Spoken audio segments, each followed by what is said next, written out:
Good evening, everyone. My name is Anni. As it was told already, I'm the legal officer of Startup Wise Guys. So I try to make it as interesting as possible because lawyers are known to be super boring. But Herti definitely wanted to be here, but due to some health reasons, it's me who's going to do the introduction. So the ones being here in Tallinn, you have seen the signs on the EVS campus, Startup Wise Guys, here. This is our current temporary office here in EBS, but soon all of us will move to the 5th floor together with some of our alumni, our startups where we have invested. So a little bit of our background as well to introduce who we are, what we do, why are we here. And of course, if you have any questions, can they ask questions? I like interaction. So if you have any questions, meanwhile, you can let me know immediately. And also, if you have any legal questions regarding some aspects coming in quickly, also can be done. So maybe to start with the background. So Estonia, small country where Skype came from, and as you see from the slide as well, it's stated that the next generation of tech entrepreneurs, they chipped in their own pockets and created a private fund as well as accelerator for IT startups. Do you know what accelerator is? We start with that. Okay. Yes. So. Yes, then we can start with that, what the Accelerator is. Accelerator is a program which is designed for startups to have the capacity to learn from the mentors, to become better entrepreneurs as founders, and to accelerate their business in order to be bigger, greater, maybe next unicorn, right? So what our mission is to always also change together with the changes that are happening in the world, and a lot has changed when we started. So we started 2012, which is already several years ago, and by now we have had 2 major exits from our portfolio. Which means that the programs that we have so far have been 3.5 months each program. So during this, you will have a week of legal, a week of technical aspects, you will have marketing week, and they will take these weeks and they will have different mentors and they will then talk, they will have presentations about the topics, they will have one-on-one mentoring, and they will get hands-on help. And this is all to help them to grow. So our main goal and our main mission is to help founders become entrepreneurs and to build great international tech companies. And this is what we do. So we are in there for the founders. It might sound tacky, but this is how it is. And we believe in what we do. And to also empower the overlooked market. So if you know Turkey, if you know Kazakhstan, the political situation, the economical situation might be that they need a little bit more help. And Estonia is a great place to start from that. So you are already in a country where you can start a company with 15 minutes. You have Startup Estonia here who will say what the capacities they have, but me personally, I love their resources page where you can find the templates of different documents. So you can already start with some documents that you don't need to hire a lawyer ASAP, so you can kind of get an idea. So we have the plate here in Estonia where you can start everything quite easily. So you do need networking for that. So I was also asked to say that why do you need the networking? In Africa, there is this proverb that if you want to go quickly, you can go alone. If you want to go far, you have to go together. So, and this is exactly what it is. You need other people. You need people with the same mission or the same goals, and values are definitely very important as well. And this is how you build your company, or this is how you build your network, and this is how you might get your first clients, or this is how you get free marketing advice, free legal advice, whatever you need, right? Free IP designing, I would not suggest that. Whoever is going to create your IP and you think it's free, later on will come and sue you and get part of your money or your company. So pay attention to the legals as well. But to continue the story, not legals, our story, it began in Estonia, obviously.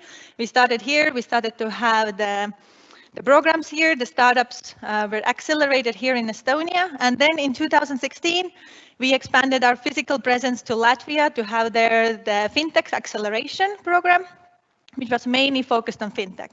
So the verticals we have is FinTech program, SaaS program, which is software as a service. Then we have also cybersecurity, which is focused on cybersecurity patches. And now we are also in online pre-accelerator, which means that the startups who are very, very early and too early to even start this acceleration as such can have their initial training course already done online. And now it's the first time this autumn we will start with sustainability as well. So EdTech, SexTech, all the things that sound fun and nice. And in 2019, we went to Lithuania and we expanded more. So we are all over the Baltics. But we also have programs in Turkey, Georgia, and Balkans. And this autumn we will start the program, physical online/program thanks to COVID in Italy. So we are expanding quite quickly, and we have strategic partners as Google, as EIT Digital, European Fund of Southeast Europe, and so on. So it's we are also backed by great partners. Any questions so far? Yes, I'm still the only lawyer in the team, but this is changing as well because by expanding, and at the moment we will have 3 different programs at the moment this autumn. So it's definitely challenging. We have partners also in some countries to manage it. And the portfolio companies also need sometimes very quick assistance. But as we started saying that networking is great and these things, Startup Wise Guys and EBS had an amazing project together to have the summer school. Did I lose myself? No. At the summer school. Yes. So we had a great project of Future Founder School, which was about 10 days, as far as I remember. I was there only 1 day. And from there was a girl who is studying law in master's, and she's very dedicated, and we saw the energy that she could also help us. So currently she's doing her traineeship with us, and hopefully there will be soon a lot more lawyers than one. Yes. Yes. So we are values driven. So we do hire based on values. We look at the founders based on their values because it shows can you be the entrepreneur or can you not. The constant conversation that there has been with some of the startups is that some of the founders, they don't have the founder mentality. They have the employee mentality, and then they don't maybe want to work as much as needed in order to expand it. Will have crashes between the 2 founders because one is giving everything and the other one is not, and then it goes. So values is definitely something you would need to think if you're going to establish your company, or if you're going to go to hire somebody, or if you're going to be hired, or as well if you're going to look yourself a partner. So it goes the same way. It's a unique deal flow that we have. We invest very early, so we are early stage investors. The startups, obviously, they have to have the main core team as founders because this is what we look as well. But they're still early. They don't maybe have so high MRR, so monthly recurring revenue, or they are still building some features, or maybe they even haven't been live. And we think that together with the acceleration, they will get everything needed in order to grow faster, and higher returns is also what we get out. So some numbers, maybe. So to back me up here is in 2016, we only had 1 city. Now we have 5. In 2016, we had only 6 patches. By now we have 22. We used to have 1 vertical. Now we have 4. And team members, there in 2016, there were 5, now there's 30. There is an idea not to grow too big because the team synergy and also the company changes a lot when it becomes too big. It's then difficult to keep the same values, but a little bit more and maybe then we have reached the top we want. More numbers to show. As said, 22 accelerator patches. We have more than 400 founders. and 220 plus companies invested. Also 34 million fundraised by portfolio startups after acceleration. So means that after they have finished acceleration, this is the amount they have received from investors in total. 77% is the survival rate, which is extremely a lot more higher than a usual startup survival rate, which, well, on the one hand shows that we can choose very nicely, and on the other hand maybe shows that acceleration works, right? And 2 major exits. If you say 2 is not a high number compared to the companies we have, startup, it takes time for them to make an exit usually. So it's not a 1 year or 2 year project, and then you can do the exit mostly. Our startups have hired more than 1,000 people, also a nice number. And so to show, this is Olga Remmina, and she used to be a founder of Stepshot. This is one of the companies that made an exit. And she said that this is the acceleration program which pushed us out of our comfort zone and gave us the motivation to focus on our startup back in 2016. We got additional financial incentive after the program, which helped us a lot during our first year of growth. Also, SWG were open to all our business development questions along the way and help understand our company's valuation and exit strategies. So it's not that we only do the acceleration and then we forget about the teams. As I said, you know, we move here, not only us, but some of our portfolio, we still keep in touch. We still get together. We have annual meetings. If we go to some cities, we still meet up. And after the acceleration, if they have questions, are they business strategy-wise, legal-wise, they can always turn to us because one of the motivation that we also tell them is that we are always here for you, and this is the big family, the SWG family, which does not only include the employees but also the startups. So this is our team, but not the whole 30 people, as you see. We also last year, so this year unfortunately we had to cancel the big event that we do annually. Last year it happened in Spain.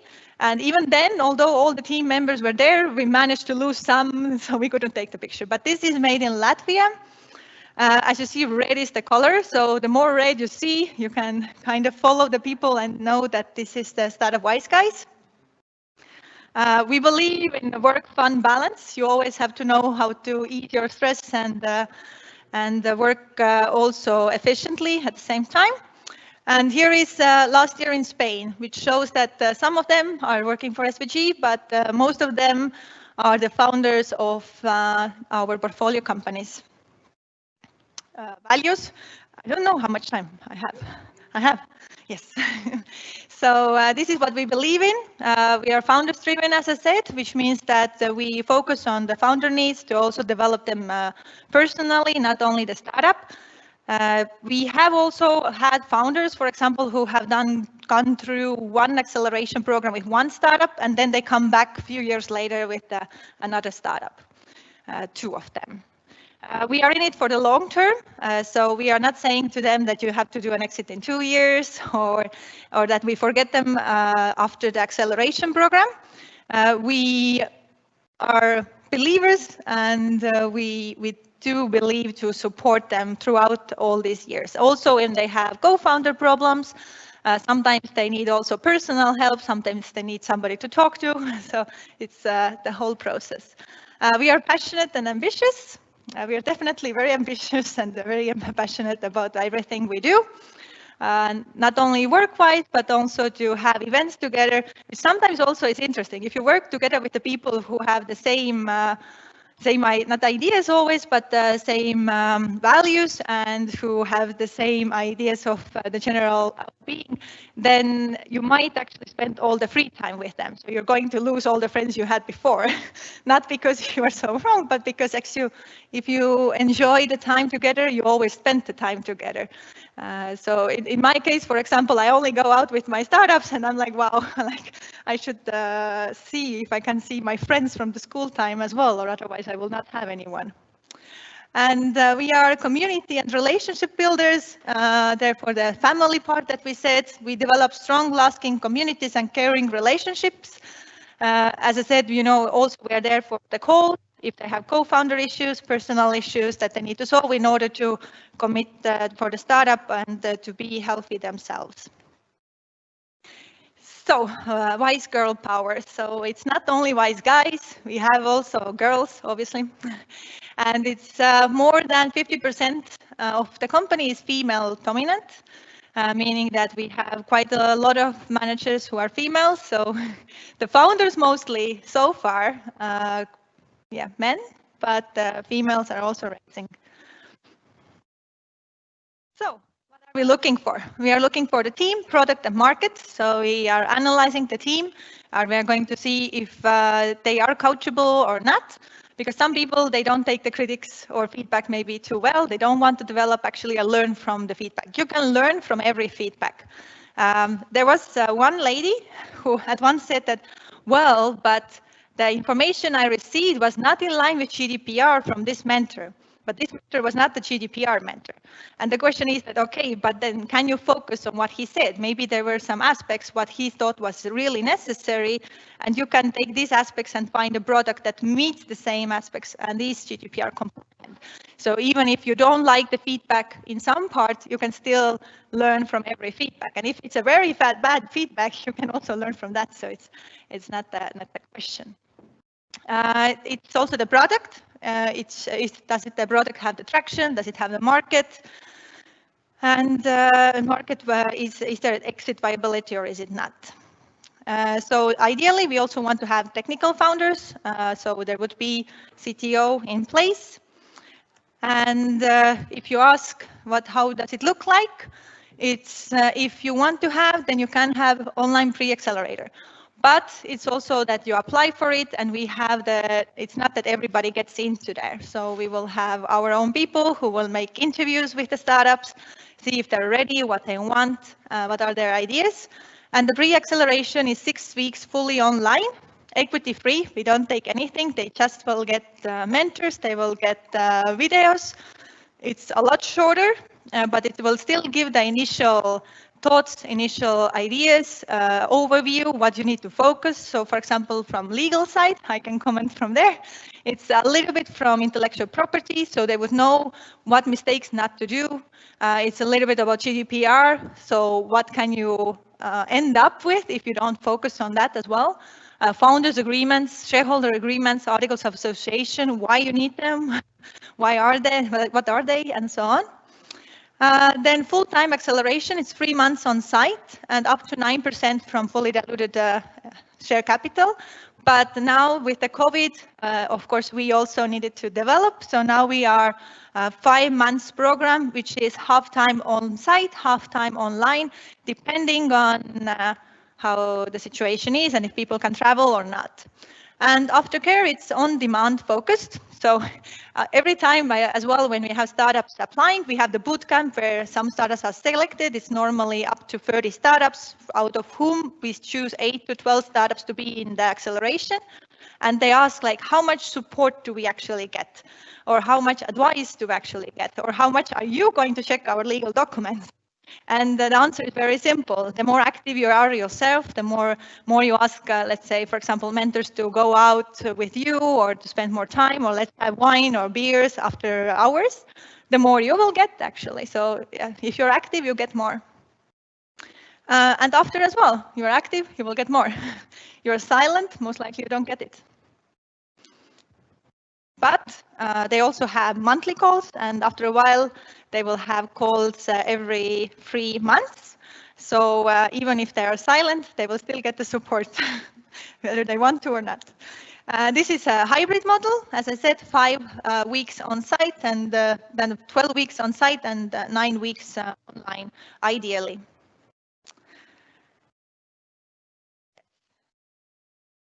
Cases. So it's also the cases, what has happened. Usually the cases are either the MRR grows significantly during the program because they get the information they need, they get the push they need, because sometimes what people need is the push. You know you have to do it, but you still need to have the push that somebody will tell you, now you need to deliver this, now you need to deliver that, now focus on this, focus on that. Or if there is a person who helps you to focus, maybe you don't have a focus at all, maybe you're too broad, and then you need the mentors to help you see what could be the focus point. And this is City. I don't know if you have seen them, but for example, me, every time I go to Lithuania, I see them everywhere. So it's very nice to see one of our portfolio doing well. And when Cristobal Alonso, who is our CEO, met the team, said that nobody in Lithuania was willing to invest in them. But we believed in the founders, we believed what they do. They came to the program, MRR growth, and they also had a really, actually several investment rounds very well done. This is Cyber Struggle. It was in cybersecurity patch. And the company reached 20,000 euro MRR with their offline offering and launched online. And after raising money from us, 8 months after the acceleration, had the valuation which raised 5 times. So this is it. The magic will only happen if you work harder, and then you think that you can work. Yes. Any question? Yes. Do we have B2B?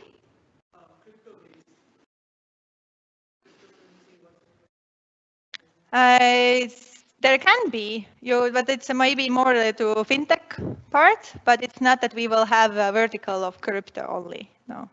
But cryptocurrencies is also, I don't think we have had them as such, the startups. So if you have an idea, you can always go for it. Right?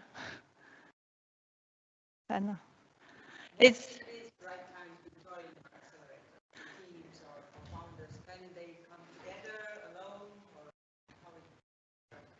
So we are always scouting. There's always calls. If you go, I will definitely suggest to follow us on Facebook, on Instagram. You can see what's happening, the events. We have also open events. And when we move here, you are very close to come to the events. Yes. And I think we were supposed to move in the beginning of September, but when I went to the 5th floor, I'm like, I don't think we move in yet. No, joke aside, I think we will move in the beginning of October. Yes. And yes, it's pretty soon. The online pre-acceleration, I think, is the best if you are very, very, very early. And but still you should have some idea what you want to do, with whom you want to do it. The common mistake is that, well, let's say I know you, we have been friends together 10 years, we haven't never had any fights, so we would be great co-founders. And this is not the case. You still need to work on the agreements. So let's agree, like what happens if you're not working, or what happens if I'm not working, as we agreed to initially. Or can we, so we can be good friends when we go out partying, but this doesn't mean that we can do business together. It's completely different. And also, what kind of capacities do you need in your startup? So if you come up with an idea and you don't have a lot of money, on your bank account, most likely how you motivate the people is with the shares. So if you don't have the money what to give, then you need to form your startup initially in a way that you can kind of still have, like, let's say, even if the product is not ready, the idea in that stadium, and maybe also somebody who's willing to build it and get money later. And the founders should be the ones who can work for free. And also, one of the things we always look is to have the ability to work full time. If you will have a founder who says, I will do 1 hour per day, and you're doing as much as needed, then at one point you would feel that maybe he's not or she's not deserving the shares that you have agreed. There are a lot of cases like that. In the US as well, there was a girl who had a great idea. She was working on it, and she asked a roommate if she could help with some of the strategies. And the startup actually got established. They got funding. And then it came up that they had some sort of agreements that you will get 50% in case of, and then tra-la-la-la-la. And then this tra-la-la, apparently, according to one, happened. So they also went to court, and they finalized it with having mutual agreement. But these things happen all the time. Usually the founders can agree. Like I say, if we have a startup and I say that I don't want to be full-time, I want to have my steady job where I know how much I will get every month to my bank account, which is not the wrong thing to have. But you need, if you want to be the startup founder, you also need to be willing to put all the 100% of your effort into the startup. But you can always work for the startup. So I think a lot of people are very young here. I can tell that I started to work for my first startup when I was still in university. And because startups always, they search, let's say, not volunteers, but trainees, volunteers. And if the startup is doing well and you have proven to be useful and a very good teammate, you will be more than just a trainee or just a volunteer. Yeah.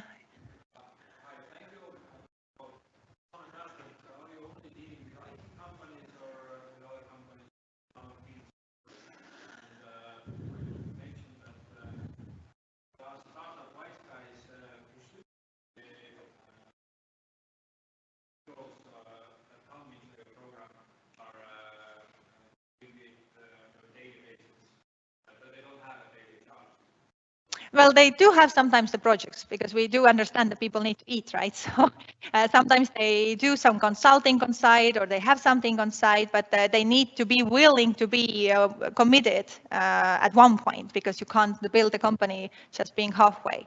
Of course, if you have four founders and one is a little bit less, maybe this is the thing you have. So it's not the rule as such. With the current batch that starts in Lithuania, we have very complicated agreements who leaves their position when, triggers when. So it is possible to come to these understandings, but it's always good to know what to expect, right? What was the first question? Well, everything is related to technology, yes.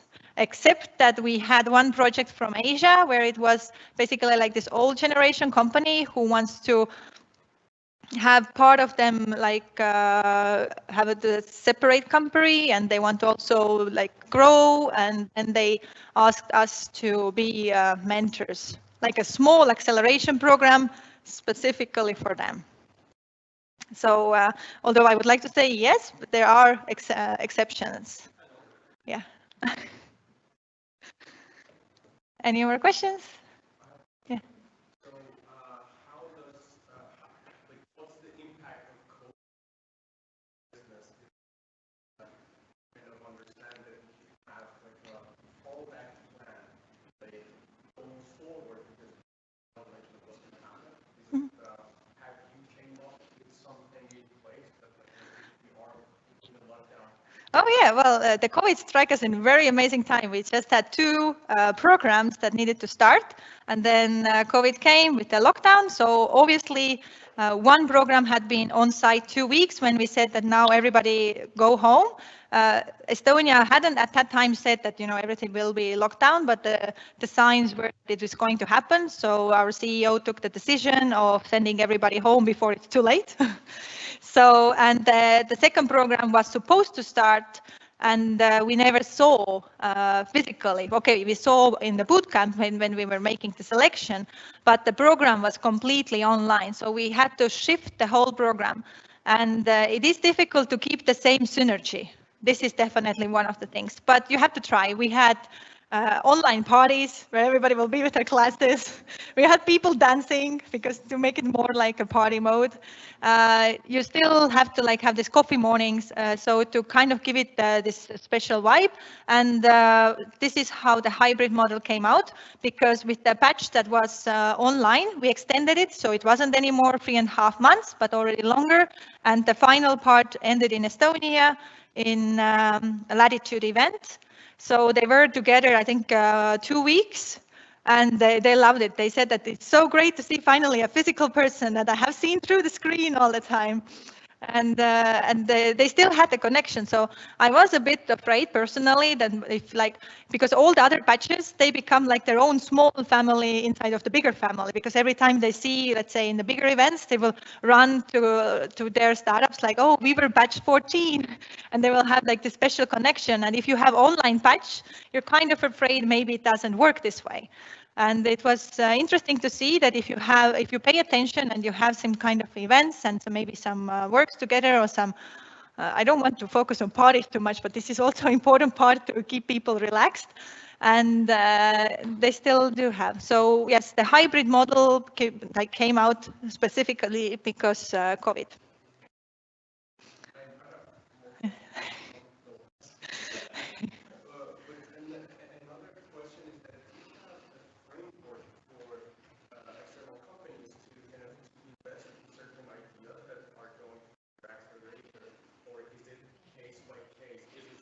We have network of investors. I had a slide, but I deleted it because initially there were 56 slides, and I was like, "Ooh, I'm not going to go through all of that."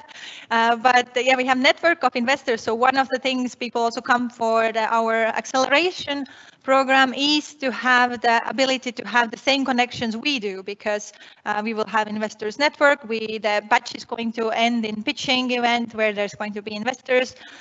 There are mentors who are specifically in the field. We have had people from Facebook mentoring, from Google mentoring, and investment part, of course. When we talk about fintech, banks very want to be involved also in mentoring and being a part. So they, of course, I believe they do it out of the goodness of their hearts, but I think that they might have also some focus points on whether to keep an eye on and what to do next. Yes.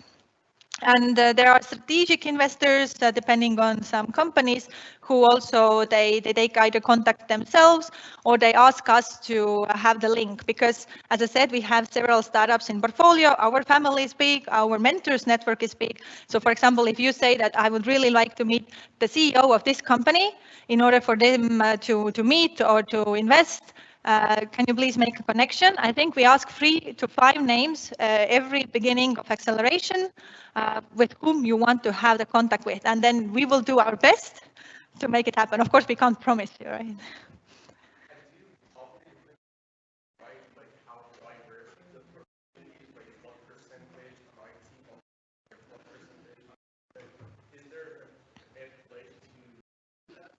You mean the verticals or founders' backgrounds or?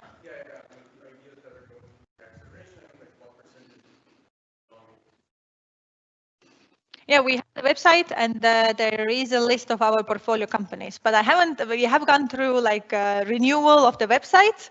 So I don't know how, is it bringing out let's say a general overview, or is it going batch by batch? But I think you can also find information batch by batch.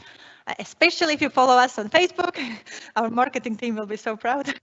So because every time when we will have a new batch, then we also notify in the newsletter, for example, who are the companies who are chosen, what they do specifically. But we never choose companies who are directly competing.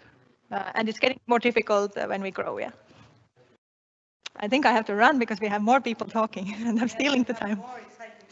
Thank you so much. Yes, but you can catch me also. Yeah.